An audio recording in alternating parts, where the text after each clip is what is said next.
Jai Hind everyone. So due to some technical glitch, there won't be a live streaming today. So we are presenting this session in a recorded form. आपने देखा हमने live stream करा था 7 बजे, but कोई network issue था, कुछ internet connectivity में प्रॉब्लम थी, तो वो अच्छे से स्ट्रीम नहीं हो पा रहा था.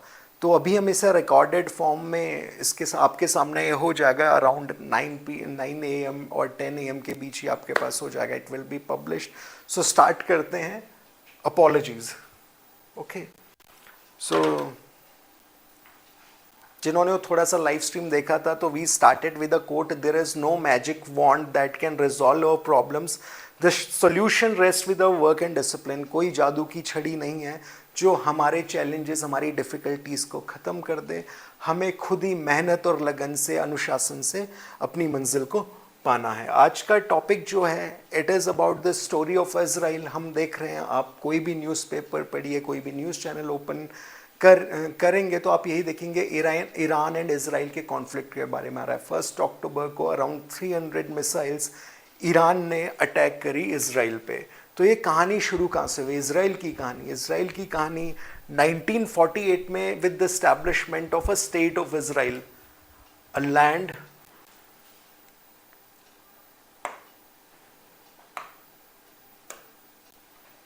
It started in 14th May 1948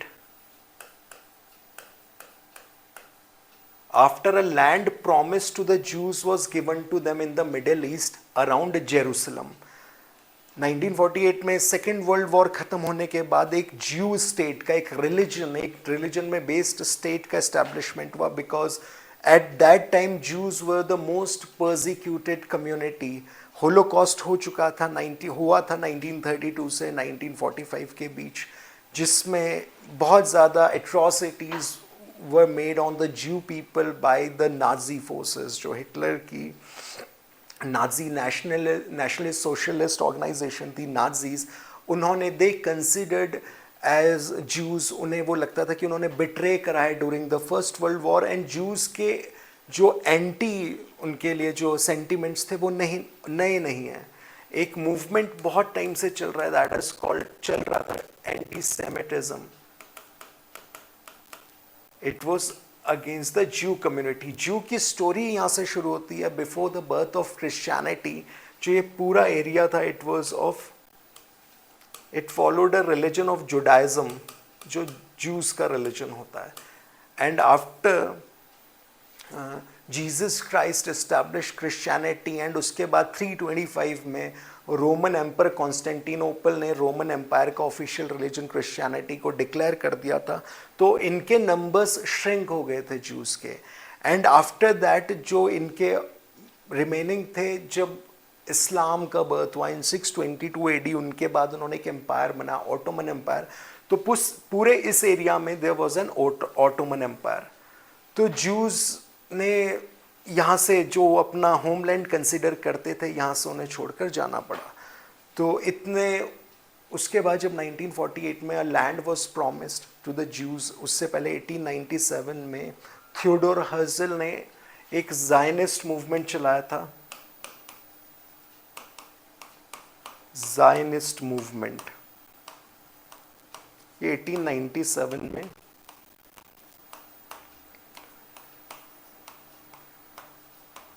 Theodore Herzl ने इसको चलाया था. जायन एक लैंड है जो बाइबल में प्रॉमिस है कि मसीहा दोबारा से आएंगे, and they will be giving to Jews, जो उनके फॉलोवर्स होंगे, they will be giving this area around Jerusalem. This will be a Zion एक नेम है लैंड का. Okay. So presently Israel is a small country in the Middle East located on the eastern shores of Mediterranean Sea and bordered by Egypt, Jordan, Lebanon and Syria. ये Israel का map है. This is Mediterranean sea. Okay. Exam point of view से बहुत बार ये questions आता है कि कौन सी country, which of these countries is located on the coast of Mediterranean sea. So Israel is also located, Egypt is, these are two Palestinian territories. This is West Bank. Let me erase. These are two Palestinian territories. This is Gaza strip,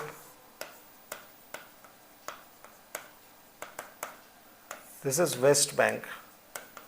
waste Bank इसका नाम पड़ा है Jordan river के ऊपर because it is on the western side of Jordan river. So अभी ये पूरा state of Israel है, और कभी स्टेट ऑफ इज़राइल इतना बड़ा नहीं था बिफोर 1946। मैं आपको बता देता हूँ, this was a state of, this is how state of Israel was created.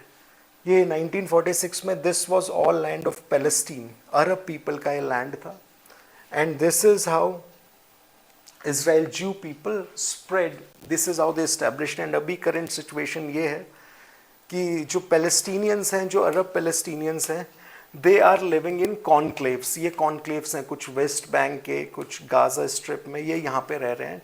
This is all Jewish state. So this is how it happened. This is a basic profile of Israel, capital Jerusalem, but it is only a proclaimed capital। यहाँ पे अभी embassies नहीं होती हैं। अभी जो भी, चाहे वो इंडिया का कॉन्सुलेट हो, एम्बेसी हो, इट्स इन तेल अवीव, जिसे हम वहाँ की फाइनेंशियल कैपिटल भी बोलते हैं। But officially Israel considered Jerusalem as its capital. Official language Hebrew.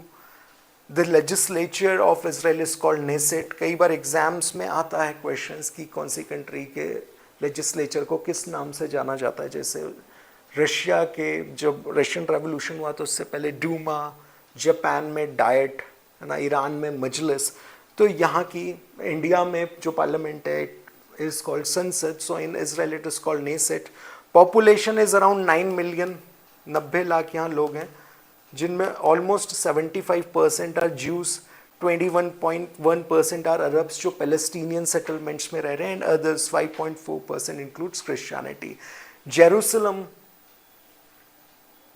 एक बहुत ही डिस्प्यूटेड टेरिटरी है between 3 religions, Christianity, Judaism, Jews and Muslims. Christian यहाँ पे एक चर्च है where they consider that Jesus Christ after resurrection, जब उनको सूली पे चढ़ाया गया था, उसके बाद जब वो पुनर्जीवित हुए थे तो वो यहीं पे हुए थे। देन देयर आर मुस्लिम्स, वो इसको 3rd होलीएस्ट साइट, अपना तीसरा पवित्र स्थान मानते हैं आफ्टर मक्का एंड मदीना, क्योंकि यहाँ पे एक मॉस्क है कॉल्ड अल अक्सा, जहाँ पे जो मुस्लिम्स हैं उनका जो बिलीफ है कि यहाँ पे एक एंजल थी गैब्रियल, उन्होंने पूरी की पूरी कुरान रिवील करी थी। एंड क्योंकि ये सबसे एंशंट होमलैंड है जूस का, उनके बहुत सारे यहाँ पे आर्कियोलॉजिकल साइट्स हैं, like Temple Mount and Wailing Wall. तो ये ज्यूस के लिए होली साइट्स हैं। हम इसमें जो पढ़ रहे हैं हम एग्जाम पॉइंट ऑफ व्यू से पढ़ रहे हैं, क्योंकि अगर हम इस इंटरनेशनल अफेयर्स के टॉपिक को देखें तो इसमें PhDs भी होती हैं। सो इट टेक्स लाइक बहुत ज़्यादा टाइम लगेगा। तो हमें ध्यान में रखना है आजकल ये कॉन्फ्लिक्ट है, इट्स अ बर्निंग टॉपिक। तो हम इसलिए कि एक्चुअली होता क्या है इंटरनेशनल अफेयर्स में। ओके, बिफोर हम जाएं तो एक ऑटोमन एम्पायर था, मैं ये सबसे बड़ा अभी तक का मुस्लिम एम्पायर था। इंडिया के पॉइंट ऑफ व्यू से भी मैं बोलूँ तो जब सल्तनत स्टैब्लिश हुई थी तो जो इल्तुतमिश थे स्लेव डायनेस्टी के, उन्होंने ही सब्सक्राइब टू द कालिफ, खलीफा उन्हें बोलते थे, द हाईएस्ट रिलीजियस लीडर और political leader of Muslims at that time. अभी 1919 में इसको डिसॉल्व कर दिया गया था। आफ्टर 1919 देयर इज नो खलीफा, नो कैलिफ, क्योंकि ये ब्रिटेन की टेरिटरी थी। ये पूरा जो ऑटोमन एम्पायर है, टर्की ब्रिटेन की टेरिटरी कॉलोनी थी, पैलेस्टीन कॉलोनी थी। उसके लिए इंडिया में भी एक मूवमेंट हुआ था, खिलाफत मूवमेंट। जैसा कि बार बार क्लास में हम कहते रहते हैं कि हमें सारी चीज़ें कनेक्ट करके पढ़नी है, कोई भी चीज़ आइसोलेशन में नहीं है। तो आज आप देखिएगा खिलाफत मूवमेंट के बारे में, अगर अभी क्लास में नहीं हुआ है तो आगे की क्लासों में जब आप इंडियन फ्रीडम मूवमेंट पढ़ रहे होंगे तो 1919 में खिलाफत मूवमेंट हुआ था। See Al Aqsa mosque, this is Al Aqsa mosque. ये मुस्लिम्स इसको कहते हैं कि this is the 3rd holiest site of Muslims. वो यहाँ पे पोजेशन चाहते हैं, but it is all occupied by militancy. इसके इर्द गिर्द आए दिन कुछ झगड़े वगड़े होते रहते हैं। यहाँ पे जेरूसलम में आपको बहुत सारे आर्म्ड पीपल मिलेंगे, ठीक है, जो कई लोगों ने अपनी लाइफ का मकसद बना दिया है, तो कुछ जूस हैं, कुछ मुस्लिम्स हैं, कुछ क्रिश्चियंस हैं, कि they are protecting this holy land because for 3 religions it is a holy land. This is the third sacred site of Muslims and Israel इसके इर्द गिर्द डेवलपमेंट कर रहा है. Okay, the nation of Israel with a population of more than 9 million people, 90 lakh लोगों की जनसंख्या के साथ, most of them Jewish, has many important archaeological and religious sites considered sacred by Jews, Muslims and Christians. 3 धर्मों के लिए Jerusalem में important sites हैं. ठीक है, तो इसके ऊपर भी कॉन्फ्लिक्ट चलता रहता है. ये मैंने आपको शुरू में ही बताया. This is how Israel came into existence with having nothing. कुछ भी इज़राइल के पास नहीं था. Nothing. See, these are the conclaves.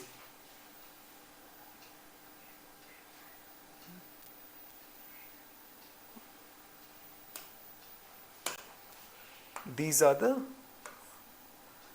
were the Israeli, इन्हें हम टेरिटरी भी नहीं बोलेंगे. These were the conclaves जहाँ पे ज्यूज रहा करते थे.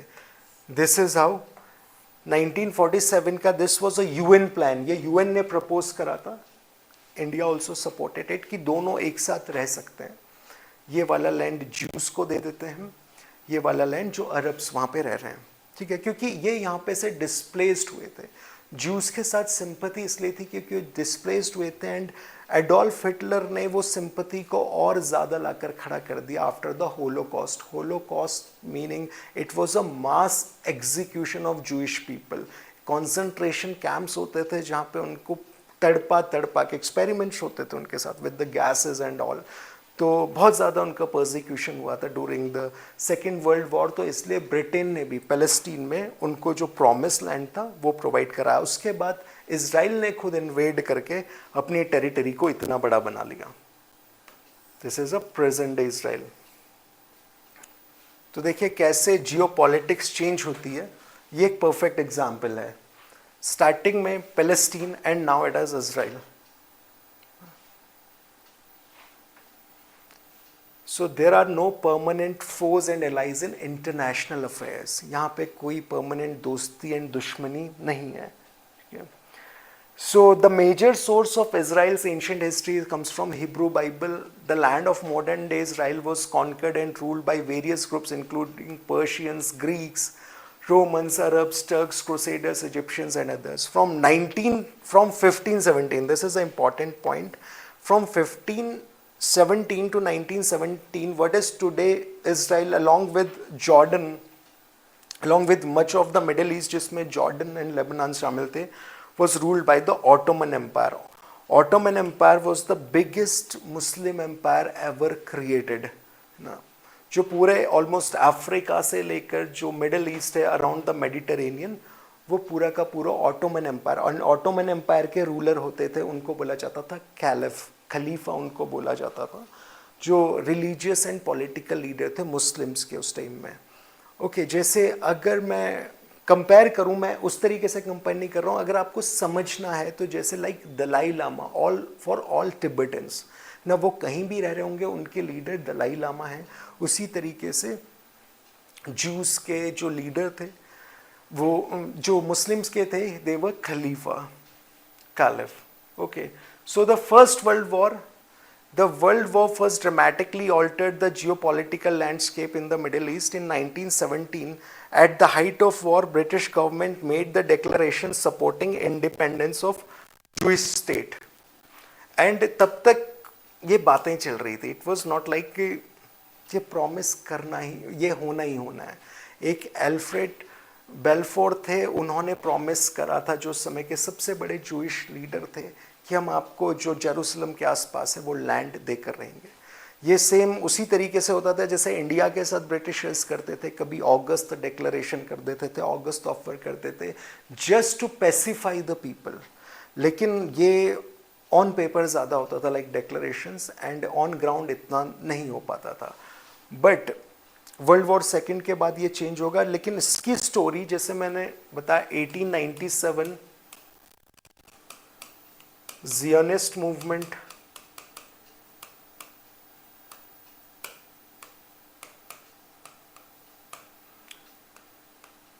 1917 बेल्फोर डिक्लेरेशन, जहां पे एक कंट्री की गवर्नमेंट ऑफिशियली कह रही है, एक कंट्री की गवर्नमेंट ऑफिशियली कह रही है कि हम आपको जो प्रॉमिस लैंड है वो हम आपको प्रोवाइड करवाएंगे। उस समय क्योंकि ये सारी की सारी जो बाल्कन स्टेट्स हैं, जो ऑटोमन एम्पायर है, जो उसकी कंट्रीज थी, they were the colonies of Britishers. British might उस समय बहुत ज़्यादा था। So world war first ended in 1918 with allied victory. It ended the rule of 400-year-old Ottoman empire. The Great Britain took control of what today is known as Palestine, modern day Israel, Palestine and Jordan. But यहाँ पे सिर्फ promise हुआ है, land दिया नहीं है। Land इसके almost 20 साल 25 साल बाद जूस को वो लैंड दिया जाएगा। Okay, after second world war, है ना। The British mandate and Balfour declaration were approved by the league of Nations in 1922। League of Nations ये फर्स्ट वर्ल्ड वॉर के बाद, जैसे सेकेंड वर्ल्ड वॉर के बाद यूएन बना था, लीग ऑफ नेशंस 1920 में बना था, ताकि कोई भी वॉर ना हो। लोग जो भी कंट्रीज के बीच अगर कोई भी डिसएग्रीमेंट है वो बातों से रिजॉल्व हो जाए, कम्युनिकेशन से रिजॉल्व हो जाए, आर्बिट्रेशन से रिजॉल्व हो जाए।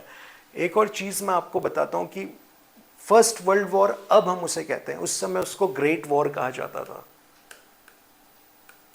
एंड सेकेंड वर्ल्ड वॉर को कहा गया था a war to end all the Wars.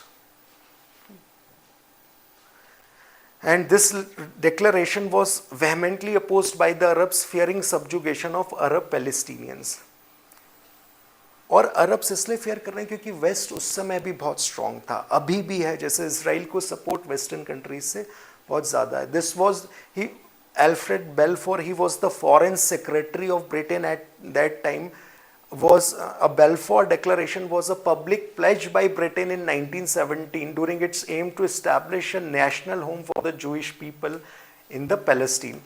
Palestine ही इसलिए चुना है क्योंकि अगर हम बहुत पुरानी हिस्ट्री की बात करें तो दिस was the land, जो जेरूसलम, तब तो कंट्री नहीं थी, ना पैलेस्टीन थी ना इसराइल था, बट लैंड यरूशलम इसको बोलते थे। जेरूसलम, उसके अराउंड ही जूस लोग रहते थे and they always demanded that this is our place. तो इसलिए उनको ये लैंड प्रॉमिस करा गया और कहीं नहीं करा गया, because this was their homeland. And the statement came in the form of letter from Britain's then foreign secretary Arthur Balfour addressed to Leonold Walter Rothschild, figurehead of the British Jewish community. उनको जो उस समय के Jewish community के, जो Britain में Jewish community थे, जो उसके लीडर थे लियोनोल्ड वॉल्टर रॉथशाइल्ड, उनको ये लेटर भेजा था फॉरेन सेक्रेटरी आर्थर बेल्फोर ने कि हम आपको ये लैंड देंगे, like Britain is with you. ये उसी तरीके से था जैसे कई बार अभी इंडिया को जो कंट्रीज हैं कि परमानेंट सीट आपको सिक्योरिटी काउंसिल में, हम आपको सपोर्ट करते हैं, ये उस समय उस तरीके से था। एंड इन 1914 में 1948 को इसराइल स्टैब्लिश हुआ था, है ना। जो समय का पैलेस्टीन पोस्ट था उसमें ये न्यूज़ वहाँ से ली गई है, ठीक है। 16 में 1948 को ये पब्लिश हुई है। Okay, the state of Israel is born after World War second. देखिए, जितने भी इंटरनेशनल अफेयर्स हैं they are connected with some historical event, be it World war first, world War second, Industrial Revolution, American Revolution, कहीं ना कहीं ये सारे के सारे कनेक्टेड है। तो थोड़ा सा हमें उनकी हिस्ट्री के बारे में जानना पड़ता है। लाइक अभी ईरान इसराइल का जो कॉन्फ्लिक्ट है, it came into existence after Iranian Revolution of 1979. उससे पहले Israel and Iran were the allies, वो friends थे। Then we will start with the Zionist movement। इसके बारे में मैंने आपको थोड़ा सा आइडिया दे दिया है कि it was a Jewish national movement with the goal of creation of Jewish national state in Palestine, the ancient homeland of Jews। And इसका जो कोर बिलीफ है that all Jews constitute one nation and this is the only solution to antisemitism. ये एक Jewish hatred थी जो कई सौ सालों से चल रही थी, क्योंकि जैसे हमने देखा कि जब रोमन एम्पायर ने क्रिश्चियनिटी को एक्सेप्ट करा एज द रिलीजन, तो उसके बाद जूश के नंबर्स थे कम हो गए, they started following the Christian Bible. तो एक जूस के खिलाफ एक एंटी सेमिटिज्म, इस मूवमेंट को बोलते थे एंटी सेमिटिज्म, वो स्टार्ट हुआ कि Jews were not, they were, some of them were considered as like they are not the message, they are not following a true god. इस तरीके से ये हुआ to concentrate as many Jews as possible in Palestine, है ना। And the Israeli independence, the United Nations approved a plan to partition Palestine into a Jewish and Arab state in 1947, but the Arabs rejected it. India भी इसको support कर रहा था कि को exist करके रह सकते हैं लाइक अ फेडरल स्टेट, जिसमें पैलेस्टीन अलग होगा एंड जूज अलग होगा। इस तरीके से मैंने आपको स्टार्टिंग में दिखाया भी था, इस तरीके से यूएन प्लान था, ये यूएन प्लान था, this was the UN plan, कि इस तरीके से दोनों को एग्जिस्ट करेंगे, Israel and Palestine, but Arabs rejected it.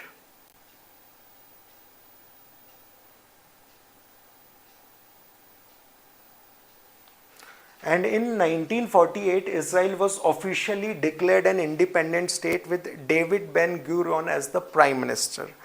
While this historic event seemed to victory for Jews, it also marked the beginning of more violence with Arabs.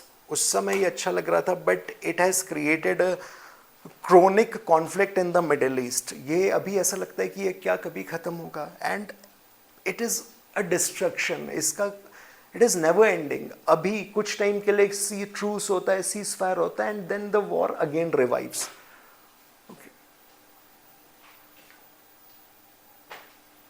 Then 1948 बनते ही Israel अरब war शुरू हो गया। 5 countries they started a war against Israel.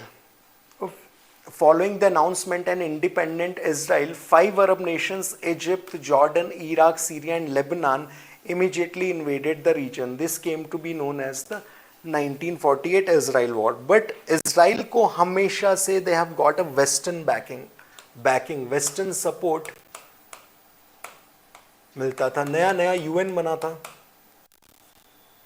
जिसमें जो 5 permanent members थे, 2 were directly supporting the creation of State of Israel, United Kingdom and United States, जो अभी भी करते हैं। So start हुआ 1948 इसराइल अरब वॉर से। अरब की 5 कंट्रीज, उनमें से मैक्सिमम, उनमें से नेबरिंग कंट्रीज हैं Jordan, Egypt, Syria, Iraq and Lebanon. Then after that, numerous wars and acts of violence between Arabs and Jews have ensued since the 1948 Arab-Israel war. This is a flag of Palestine. This is of Israel.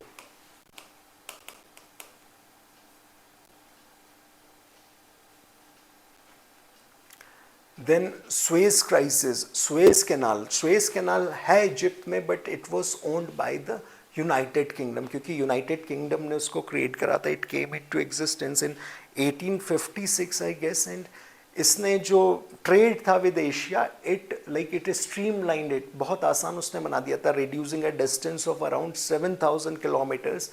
तो 1957 में Egyptian president Gamal Abdel Nasser nationalise the Suez Canal. Nationalisation का मतलब होता है कि now government will be owning it, government will be operating it, government will be regulating it. उससे पहले इसको ब्रिटिश गवर्नमेंट इसको owned and operate करती थी, because they have constructed it, अपने फ़ायदे के लिए उन्होंने करा था। बट सडनली ये क्राइसिस सिचुएशन आ गई थी वहाँ पे, जब ये नैम मूवमेंट में भी थे अब्दुल नासिर, एक नैम मूवमेंट में, यहीं से आपको रिलेट करके बता रहा हूँ, नॉन अलाइन मूवमेंट में, जिसमें इनके साथ थे जवाहरलाल नेहरू, मार्शल टीटो और अब्दुल नासिर। ये नैम मूवमेंट का भी पार्ट थे। ओके, इन्होंने नेशनलाइज की, अब इसको इजिप्शियन गवर्नमेंट देखेगी। And with the help of British and French, Israel attack the Sinai peninsula and retook the Suez canal. ये उस समय ब्रिटेन में एक तरीके का, जो वहाँ के प्राइम मिनिस्टर थे, उनके लिए एक थोड़ा शर्म की एम्बैरेसमेंट हो गया था कि how the Egyptian president has nationalise the Suez Canal. एक क्राइसिस आ गया था, वहाँ की गवर्नमेंट गिरने वाली थी। Then 6 day war. 6 डे वो वॉर है जिसके बाद जो प्रेजेंट डे इसराइल टेरिटरी है, जो प्रेजेंट डे जो इतना बड़ा ऑक्यूपेशन है इसराइल का, it was after this 6 day war. Before 6 day war see this is Israel, and after 6 day war this is Israel. इतना इसराइल था एंड अभी इतना हो गया 6 डे वॉर से। So this was the turning point. It started as a surprise attack. Israel in 1967 defeated Egypt, Jordan, Syria in just 6 days, and it changed the map. Then Yom Kippur War. Yom Kippur is a festival of Jews in 1973. अब ये war चलता रहेगा, उसके ठीक 6 साल बाद 1967 के 6 day war के बाद in 1973 Egypt and Syria launched air strikes against Israel on the holy day of Yom Kippur.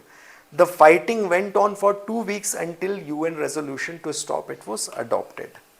ये मैं बोल रहा हूँ ना कि इनन्यूमरेबल है, छोटे मोटे तो चलते रहते हैं. These are the major जो मेजर कॉन्फ्लिक्ट्स हुए थे. Then Israel invaded Lebanon. एक पीएलओ था, Palestine Liberation organisation,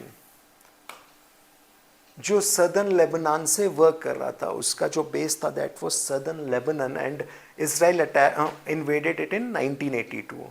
And this PLO, this focused on creating a Palestinian state within Israel. Destruction of state of Israel was the motive of Palestine Liberation Organization. Then first Palestinian Intifada. Intifada means होता uprising, एक revolution Israel के अंदर हुआ. An Arabic word for uprising as a result of Israeli occupation of West Bank and Gaza. एक वो होता है ना कि जिन पे हम रूल कर रहे हैं उनको भी बहुत हद तक एग्री करना पड़ता है. यही रीज़न है कि West Bank and Gaza strip में इसराइल ने कई बार बहुत ही ज़्यादा इंट्रूजन, बहुत ज़्यादा इन्वेजन की कोशिश करी है, बट वहाँ पे जो पैलेस्टीनियन पीपल हैं they have shown the resistance. तो ये intifada it started with in the Israel, जब इसराइल का क्रिएशन हो गया था, and ended by Oslo peace accords. Oslo is the capital city of Norway, and in 1997 the Israeli army withdrew from the parts of the West Bank. क्योंकि Israel ने बहुत ज़्यादा military occupation होता, they were putting armies like in West Bank जहाँ पे Palestinian settlements थे. UN ने कभी ये नहीं कहा, यूएस ने कभी ये नहीं कहा, यूके ने कभी ये नहीं कहा कि अगर इसराइल बनता है तो पैलेस्टीन का एग्जिस्टेंस खत्म हो जाएगा. They always said that both should remain in coexistence. Coexistence में साथ में रहना चाहिए, जहाँ पे Jews people भी रहें क्योंकि वो उनका होमलैंड था, एंड पैलेस्टीनियन क्योंकि वो उनका होम बन चुका है. Okay. Then second Palestinian Intifada. Palestinians launched suicide bombs and other attacks on Israel in 2000. The resulting violence lasted for years until a ceasefire was reached. Israel announced a plan to remove all troops and Jewish settlements from Gaza Strip by the end of 2005. जब uprising हुई है तो कुछ ना कुछ Israel ने concession दिया है पैलेस्टीन को. वॉर दोनों साइड से चल रहा है. हालांकि जब बना था तो इसराइल का सिर्फ ये कहना था, इवन जो अभी इसराइल के प्राइम मिनिस्टर हैं बेंजामिन नेतन्याहू, तो उन्होंने बहुत टाइम तक he supported a 2 state solution. अब जो बाहर के प्लेयर्स हैं वो ज़्यादा कॉन्फ्लिक्ट को करते हैं. मैं ये नहीं कह रहा हूँ कि पैलेस्टीनियंस खुश हैं, बट एक जो यूएन प्लान था, यूएन प्लान ये कहता था कि दोनों को कोएग्जिस्ट करना है. देन सेकेंड लेबनान वॉर तब हुआ जब हिजबुल्ला, जिसके ऊपर आजकल इजरायली अटैक्स चल रहे हैं, B it a pager attack और किलिंग देयर चीफ, तो ये एग्जिस्टेंस में आया था इन 1980s. ये 1980s में आया था after Islamic revolution in Iran. Iran में इस्लामिक रेवोल्यूशन हुआ था. इस्लामिक रेवोल्यूशन ये हुआ था कि 1979 से पहले Iran was a monarchy. Iran was a monarchy and it was ruled by Pahlavi dynasty. But after 1979, Iran did become a republic, but it adopted a orthodox Muslim rule. आपको जानकर अभी शायद प्रेजेंट डे ईरान के बारे में आप पढ़ते हैं तो 1979 से पहले Iran was kind of a modern country. It was like a Turkey. जैसे टर्की उस तरीके से modern country. It has a good terms with United State, it has a good terms with the western world. चाहे Israel हो, Israel के cause को भी support करता था due to getting a support from United States and Europe. But 1979 का जो Islamic revolution हुआ, जिसमें जो अभी प्रेजेंट डे सुप्रीम लीडर हैं ईरान के आयतुल्ला खामेनी, जब वो पिक्चर में आए तो ईरान पूरी तरीके से चेंज हो गया. It became a very orthodox country ruled by a religious laws, है ना. सो इन 2006 Israel went to war with Hezbollah, a Shiite Islamic militant group in Lebanon. A UN negotiated ceasefire ended the conflict couple of months after it started. Iran is also a Muslim country, but उसके बहुत अच्छे terms नहीं हैं with other countries due to Iran is a Shia country and most of the countries are Sunni countries. ये एक अपने आप में टॉपिक है कि जो इस्लाम है उसमें कुछ शियाज होते हैं, कुछ सुन्नीज होते हैं. इसका एक हिस्टोरिकल रीज़न है, तो उसमें हम कभी और देखेंगे. देन 2006 से ये हमास के साथ वॉर शुरू हो गए हैं एंड जो 2023 में दे हैव बीन एस्केलेटेड. एक अभी ऐसा लगता है कि या तो ये रहेंगे या हम रहेंगे, इस तरीके से वॉर चल रहा है. Israel has been involved in repeated violence with Hamas, a Sunni Islamist militant group that assumed the Palestinian power in 2006. Further conflicts took place in 2008, 12, 14, 20, 23. तो इसराइल की सिचुएशन ये है कि नॉर्थ में in southern Lebanon it is fighting with the शाइट Muslim militancy group, and in northern in Gaza Strip it is fighting with a Sunni Islamist militant. जो Iran है it funds Hezbollah जो शाइट है, विच follow a शिया मुस्लिम, जो शिया Muslims होते हैं उस religion को follow करता है. बहुत ज़्यादा डिफरेंस नहीं होता है. It came into existence, separate हो गए थे. They Sunnis are those who believe that कोई भी, जो खलीफा के ऊपर ही ये कहानी हुई थी जिसका मैंने आपको ऑटोमन एम्पायर में बताया था कि आफ्टर प्रॉफिट ये हुआ कि who will be the religious leader of the Muslims, क्योंकि नया नया एक रिलीजन बना था, एक नया नया आइडियोलॉजी आई थी. तो कुछ लोग ये थे जिनका ये मानना था कि the next leader should be from the family of the profit himself, जो प्रॉफिट की फैमिली से हैं उनमें से ही किसी को लीडर बनना चाहिए, supreme religious Muslim leader. And कुछ लोग ये थे, उनका कहना था कि जो भी काबिल है उसको leader, he should be the supreme leader. तो जो ये मानते हैं कि फैमिली से बनना चाहिए, from the blood of prophet Muhammad, उन they follow the Shia sect. And जो ये मानते हैं कि कोई भी, the one who is eligible, the one who deserves to be in that position, they follow the Sunni sect. ये बहुत है. तो आपस में भी बहुत सारे रिलीजन्स में कॉन्फ्लिक्ट है. Then Iran Israel conflict. Iran and Israel have had a tumultuous relationship since the Iranian Revolution of 1979. The religious and ideological differences between the two countries have contributed to mutual suspicion and animosity. अगर आप बहुत सारे दुनिया के conflicts देखेंगे तो either they are due to religion or they are due to ideology. जैसे Russia US का, चाइना यूएस का आइडियोलॉजी है. One follows a capitalist ideology, one follows a communist ideology. Same with Iran and Israel. Israel का territorial conflict भी है. They want to expand, they want that जो भी land Jews के पास था वो सब इसराइल के पास होना चाहिए. Palestinian are saying that this is their land, this is their home. And जो Israel is a occupier, Israel ने एक ऑक्यूपाई करा एक इंडिपेंडेंट कंट्री को. Iranian Revolution, also known as 1979 Revolution, was a series of events that culminated in the replacement of the imperial state by the present-day Islamic Republic of Iran. Monarchy से ये republic बन गया था. Republic, as we know, that the head of the government, head of the state is elected. And उसके बाद दोस्ती दुश्मनी में बदल गई. See, this is Iran, this is Iran, this is Israel. अगर हम इस तरीके से इनको कंपेयर करेंगे तो Iran is too big, like it must be 10 to 20 times bigger than Israel.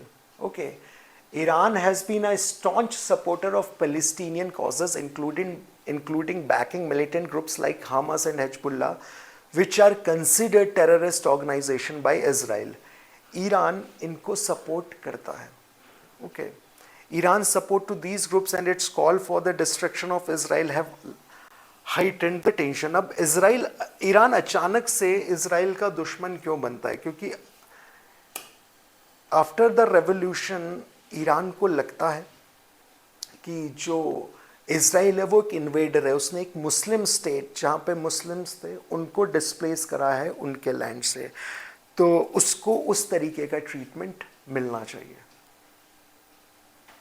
Then there has been a proposed solution by UN called two-state solution, which says that two states should coexist. Proposal for peace in the Israel-Palestinian conflict. India भी इसको support करता है. अगर हम Indian point of view की बात करें तो India always supports two-state solution. Instead of these war and conflicts, it proposes an independent Palestinian state alongside the existing one of the Israel. Palestinian अलग स्टेट हो. मैंने आपको स्टार्टिंग में जब आप देख रहे होंगे अपने पीडीएफ में एक बार वो मैप जो स्लाइड है उसे ज़रूर देखिएगा, क्या यूएन प्लान है एंड क्या रियलिटी में है. देन आजकल जो वॉर चल रहा है, we can see the power comparison. अगर मैं वैसे आपको बता देता हूँ, ये तो आपके पीडीएफ में भी होगा. पावर कंपैरिजन की हम बात करें, हम ग्राउंड की बात करें कि ग्राउंड में तो आपको ईरान हमेशा सुपीरियर दिखेगा because of the huge military force. जो पर्सनल हैं वो ज़्यादा हैं. बट अगर हम टेक्नोलॉजी की बात करें तो Israel is far ahead than Iran. Even most of the countries in the world, Israel is far ahead when it comes to the technological development. While Iran boasts larger personnel and ground capabilities, Israel excels in technological advancement and strategic alliances.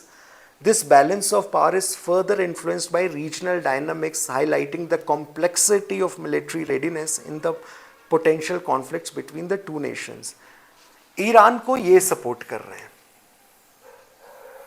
ठीक है. Iraq तो मैं नहीं कहूँगा, but like Syria, Jordan and all, Lebanon, Israel को support कर रहा है west, specially United States of America. इसका एक रीज़न भी बता देता हूँ कि जो यूनाइटेड स्टेट्स में बहुत बड़े बड़े बिजनेसमैन हैं, दे ऑल आर ज्यूज़. जैसे जो फॉक्स कॉरपोरेशन है, रॉबर्ट मुडरॉक जो उसके चेयरमैन इज़ अ ज्यू. तो ज्यूज़ को usually they are considered as a rich people, क्योंकि जब एंटी सेमिटिज्म मूवमेंट चल रहा था तो बहुत सारी चीज़ों में ज्यूज़ को अलाउड नहीं था इन द क्रिश्चियन वर्ल्ड. तो उन्हें सिर्फ एक चीज़ आई, ट्रेड करना, इंटरेस्ट में पैसा देना. And suddenly with the time जैसे जैसे इकोनॉमी बढ़ी हुई तो they became a rich, they started owning a land. तो हम एक पावर कंपैरिजन देखते हैं, who is more powerful. And on 1 October Iran has launched around 200 ballistic missiles, marking its largest attack of this kind. This strike triggered sirens across Israel and activated the advanced defense systems. Israel पर attack कर सकते हैं, but Israel का जो missile defence system है is very strong. So military comparison हम देखें तो ईरान के पास लगभग 6 लाख एक्टिव सोल्जर्स हैं, 3.5 लाख रिजर्व में हैं, 2,20,000 are paramilitary forces, while Israel has only 170 active soldiers supported by 4,65,000 reserves and 35,000 paramilitary forces. अब एक इंटरेस्टिंग चीज़ ये है कि इजराइल में there is a mandate of conscription. Conscription का मतलब होता है मैंडेटरी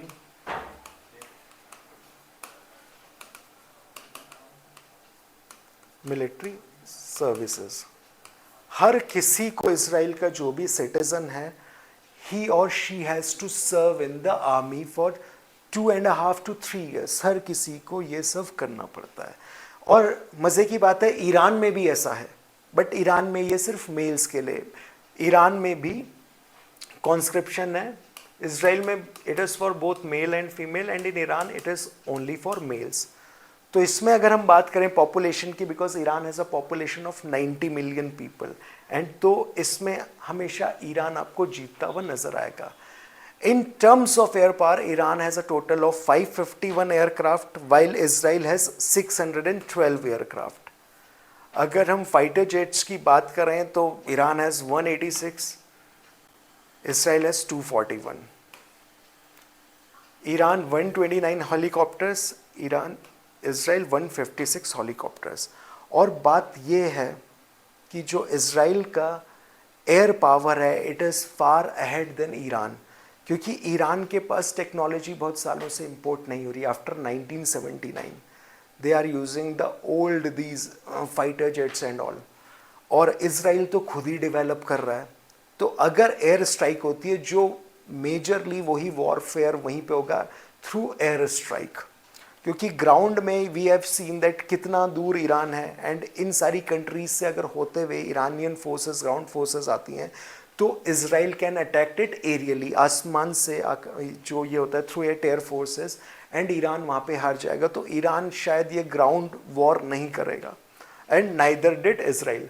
नेवल फोर्सेस में टैंक्स की पहले हम बात कर देते हैं। Iran has 1996 tank and 65,765 armored vehicles, while Israel has 1,370 tanks and 43,407 armored vehicles, okay, with 650 self-propelled units and 150 rocket artillery system. इन चीज़ों में इसराइल बहुत स्ट्रॉन्ग है, क्योंकि उसकी टेक्नोलॉजी बहुत एडवांस्ड है। नेवल फोर्सेस की बात करें तो मैं बात करूं तो इसराइल के पास कोई ऐसी स्ट्रॉन्ग नेवल एयरक्राफ्ट करियर नहीं है, कोई ऐसे स्टेल्थ फ्रिगेट्स नहीं है इसराइल के पास कंपेयर टू ईरान। ईरान की नेवी कंपैरिजन में it is much stronger than Israel, but जैसे मैंने आपको बताया जो वॉरफेयर होगा it will be more of a aerial warfare, क्योंकि ईरान भी इतना इन्वेड नहीं करने आएगा इतने दूर, क्योंकि ग्राउंड में जैसे ही वो आएंगे ऊपर से इसराइल कैन अटैक इट।